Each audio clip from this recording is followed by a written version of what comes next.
What's up, everybody? Andru here from GearLive.com, and it is giveaway week here on my YouTube channel. Giveaway week.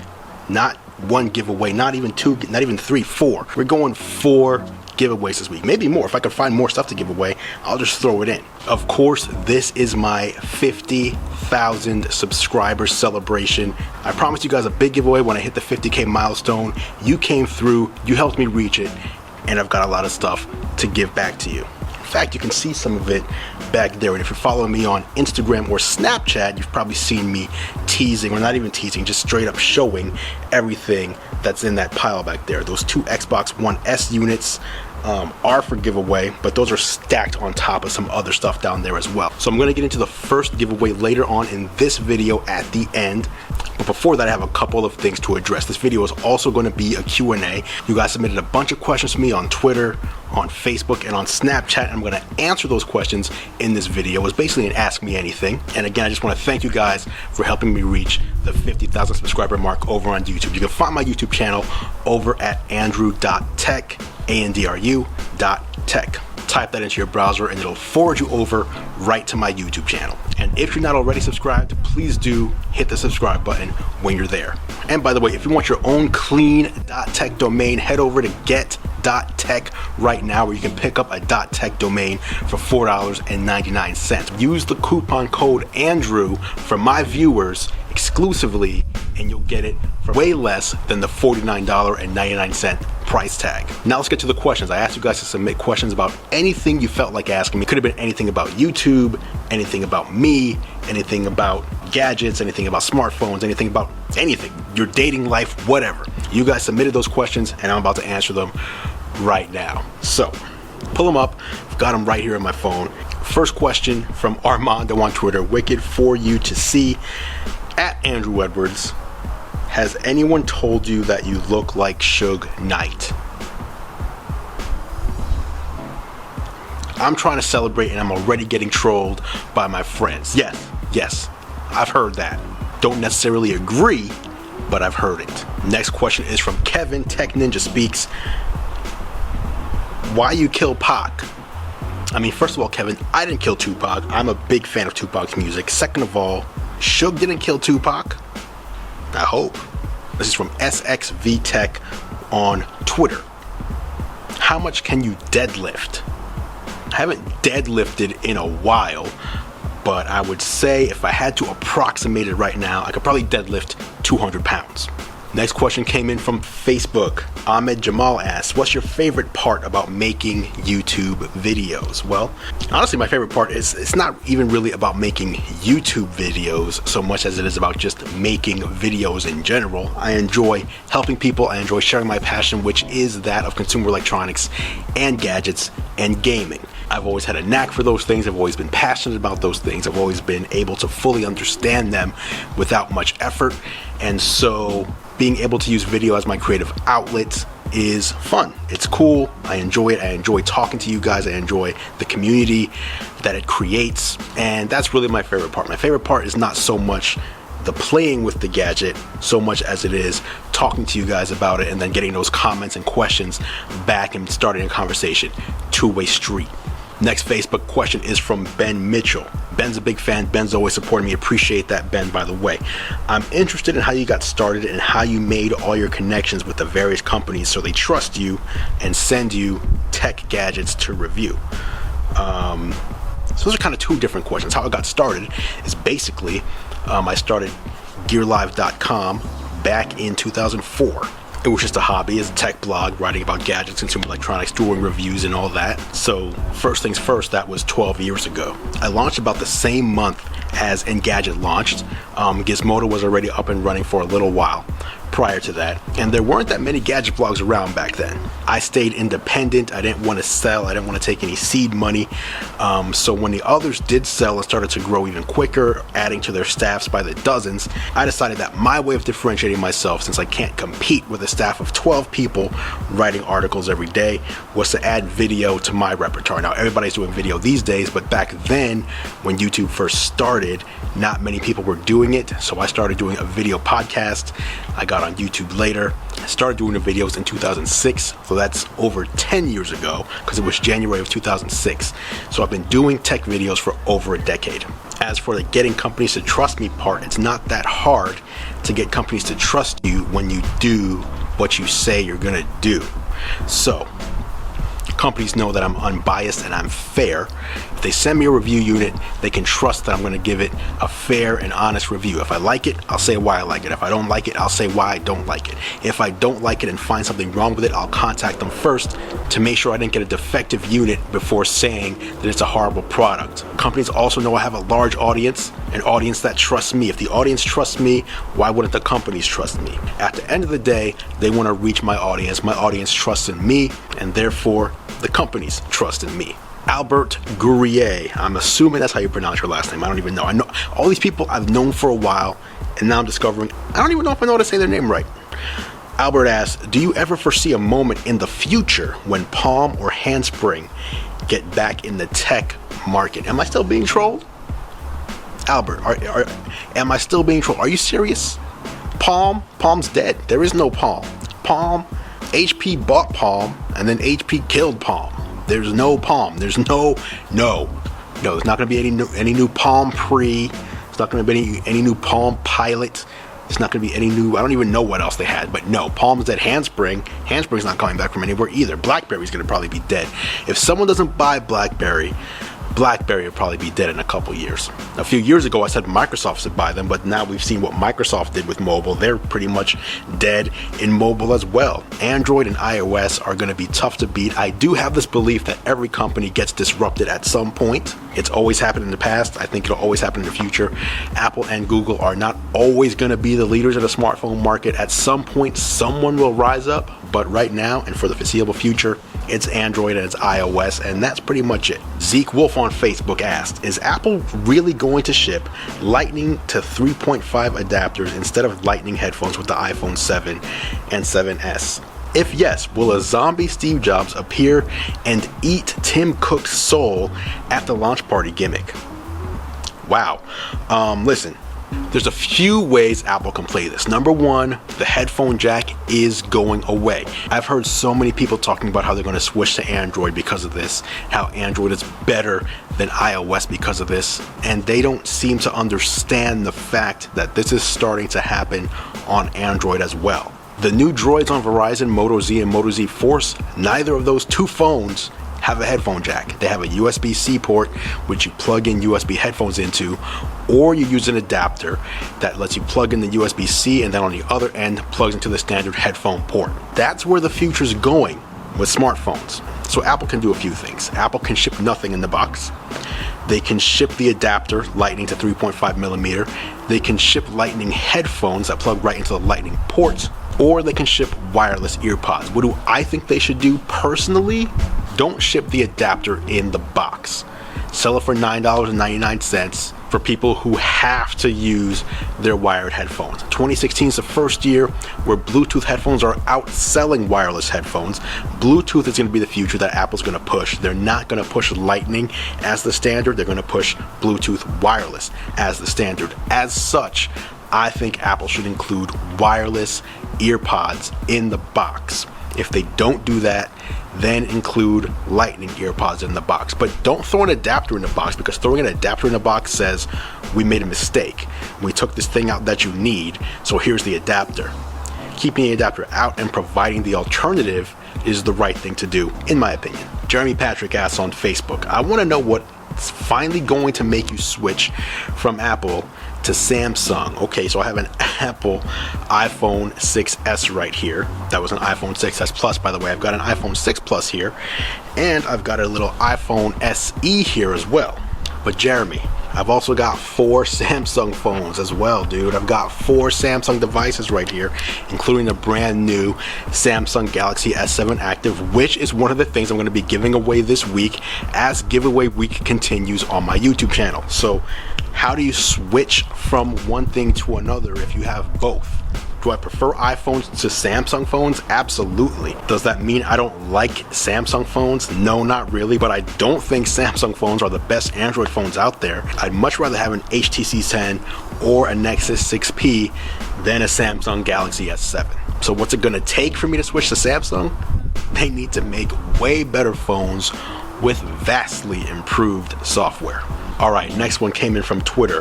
Rushab tweets, I'm assuming that's how you pronounce that. When did you join Tech Life? Year, reasons, lessons learned, etc. I'm assuming you're asking when I got started in tech blogging and this whole community thing. As I said earlier, I started my tech blog in 2004. I started doing videos in 2006. I believe I started on YouTube in 2007. But I've been doing this for over a decade. I've been doing videos for over a decade. I'm an OG when it comes to this stuff. Lessons learned, don't worry about what other people are doing. Don't worry about what tools other people are using, what methods other people are using, what other people say. If you want to do this for a living, do you, be true to who you are, find your own voice. Next question from my boy Spoiler J, aka Pastor J. For my B-Day, I'm looking at new iPads. Is the Mini 4 a good buy? I was looking for something smaller. The iPad Mini 4 is a fantastic tablet. It's almost got all the power of the iPad Air 2. Can't go wrong with it at all. For a tablet under 9 inches, it's the best tablet on the market. Matt Mona's asked on Twitter, if you were to start another YouTube channel, what would it be about? It's a good question. It's all this noise. I'm trying to do a video out here, non-stop noise. All right, Matt, if I was gonna start over, if I could travel back to 2006 and start something different, it would probably be a food channel. A lot of people don't know this, but I like to get down in the kitchen. I go crazy on the grill. I go crazy on the stove. I can use anything and everything as far as ingredients goes and make something gourmet style. So if I wasn't doing tech, I'd probably do something showing people how to make amazing food at home. Over on Twitter, Miles Tech asked, does J. Iacobellis, I don't even know how to say that last name. Look at me messing things up. Sorry, Justin. Ever get to leave the basement? Hashtag Ask Andrew. That is my video editor. He does get to leave the basement from time to time. In fact, I'm editing this video because I want to put in my own tender loving care in my thank you for 50K subscribers video. So Justin has a bit of a break today. On Twitter, Kurt Burt asks, are you getting the Note 7? How do you know I don't already have the Note 7? On Facebook, Jeremy Patrick is back and asks, how can I test a few of the goodies you product test? I'd be happy and feel like a king if I could product test one phone for the whole year. So the question is, how can you test what I test? Do what I do. Like I said, I've been doing this for 12 years. So start a blog, write on your blog every day, don't miss a day, multiple times a day, make videos at least once a week, if not more. I do multiple videos per week, and do that every week. Don't miss a beat. Commit yourself to the craft. Gain an audience, gain a following. The way you do that is to actually know the products, know how to talk about them, know how to teach about them. If you can do that and put in the time, knowing there's not going to be a reward for 6 months, 12 months, maybe even 18 months until you actually reach that milestone where you need to be for companies to notice you, then you can do what I do. A lot of people think it's easy. It's not easy. It takes time. It takes effort. It takes endurance. I don't just sit around playing with gadgets. I build a business, and that's what you have to do in order to survive. Gabriel Ludwig on Twitter asks, tips for being an original tech YouTuber? Be you. Don't copy. Why is it so noisy out here? On Twitter, my boy Kenji Onizawa asks, what are your top 5 video games of all time? Come on, bro. That's a tough question to answer. 5, the best 5. I can tell you number 1, my favorite video game that I've ever played was The Legend of Zelda Ocarina of Time. My favorite game by far. I don't even know if I could say by far, but at the time, I had never experienced anything like it. And it was the first Zelda game I ever finished. I loved the gameplay. I loved how challenging it was. I loved how sometimes I had to put the controller down and walk away for like 2 weeks before I could come back and finish a level. So Legend of Zelda. I had a similar feeling when I played Fallout 3 on the Xbox 360. It was my first Fallout game. It felt like a grown-up rated M version of The Legend of Zelda. I enjoyed that game immensely. I'm a big fan of the NBA 2K series. I'm a big fan of the WWE 2K series, though I wouldn't call those the best games of all time, but I really do enjoy playing them. Limbo was a really good game, inexpensive yet great. I mean, Super Mario 64 was classic as well. Super Mario 64 took Mario from 2D to 3D in an amazing way. Showed what the N64 was all about right out of the gate. Street Fighter 2, the Street Fighter series. I really loved Street Fighter 2 back in the day. I would go to the arcades with a handful of quarters, and you'd always put your quarter up and say, I got next. Whoever wins, I'm taking them on. The Street Fighter series is actually one of my favorites out there. I'm going to throw Halo in there as well, because Halo, I've had a lot of fun over the years with Halo, starting with Halo 2 in multiplayer. Going online, playing with friends in the same TV against people online is super cool, and I'm very disappointed that 343 Industries removed the multiplayer aspect on the same TV from Halo 5. Now you can only play by yourself against others online rather than having 4 people on one screen all playing together as a team. So big loss, I think, to the Halo franchise. Hopefully that comes back at some point, maybe in Halo 6. Kenji also asked, Tiger versus trained monkey with a knife, who wins? The tiger's going to win. You can train a monkey all you want. That tiger's going to take him down. I mean, you can train me. You can train a human being with a knife. Human being with a knife versus monkey with a knife, human being wins. So human being with a knife versus lion, lion wins. So the lion will by default kill the monkey. Jedediah Williston on Facebook asks, any advice about getting verified on Facebook? Yes, I am verified on Facebook. It is not something that I emailed them about or contacted them about or asked them about or begged them to do or asked somebody to do for me. I woke up one day and my profile was verified. So my advice is become notable enough to where Facebook verifies you. Kristen Kazowitz on Facebook asks, what app gadget is useful for outdoors people here in Washington for navigation in areas not on a road? Like if you're looking for mushrooms or berries, etc. in a valley or such.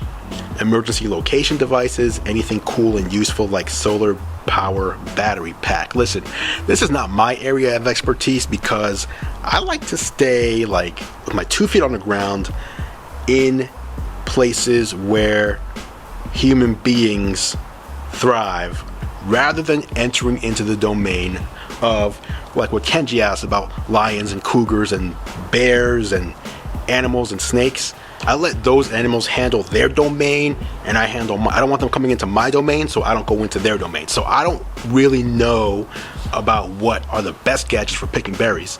But I know that there are some solar powered battery packs, but I don't know how quickly they'll charge up, because solar power charging is way slower than just plugging into the wall. TMNNS on Twitter asks, who's your favorite rapper of all time? Way easier than what Kenji asked because you're only asking me for one rather than 5.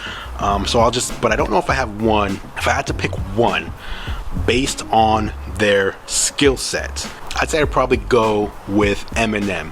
And there's a cool video that breaks down how Eminem writes his music. It's actually a video from Vox that talks about rap in general and different rap styles and lyricists, but I'm going to leave that video because it's really eye-opening and impressive.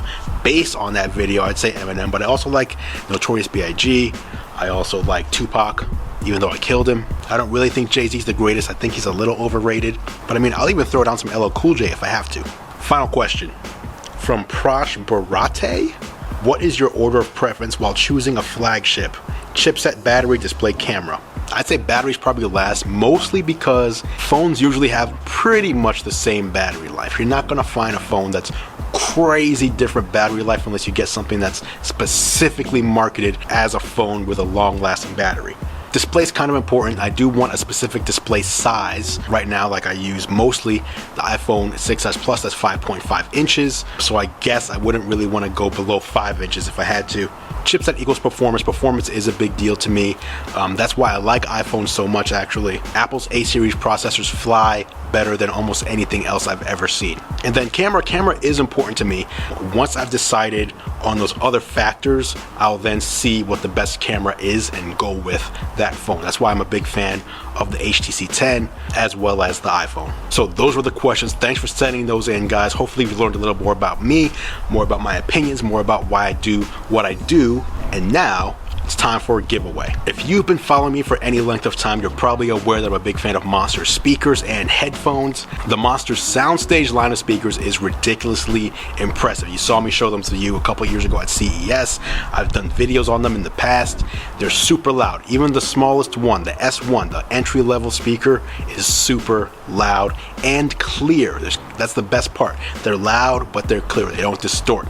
I'm giving away a Monster SoundStage S1, a Monster SoundStage S2, and a Monster SoundStage S3 in this video. That's 3 winners, each of which is walking away with one of the Monster SoundStage speakers. They're multi-room speakers, in fact. So if you get one and you want to add more to your home, put one in another room, you can control them all from your smartphone, independently of each other, or sync them up so that your whole house is playing the same music. Let me go grab one. They're underneath those 2 Xbox Ones, which I'm also giving away later this week. Make sure you're subscribed. So there's the X1. This is the smallest speaker of the bunch. Here is the S2, a little bit bigger. That's the middle of the road version. There is the S3, the largest one. You can connect to them over Bluetooth, connect to them over Wi-Fi, and directly connect to them with a 3.5mm jack.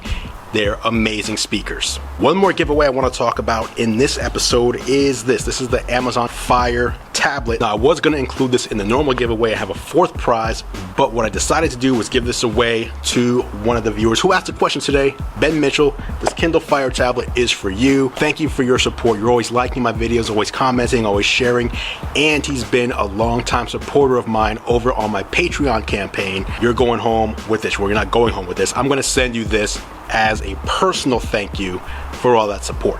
But back to those Monster SoundStage units, guys. I'm going to leave a link below to how you can enter to win. All you got to do is click that Gleam link, follow the instructions, and you're entered to win. And don't forget, it's giveaway week. This is the first of many giveaways happening this week because you guys got me to this 50K milestone. Thank you so much.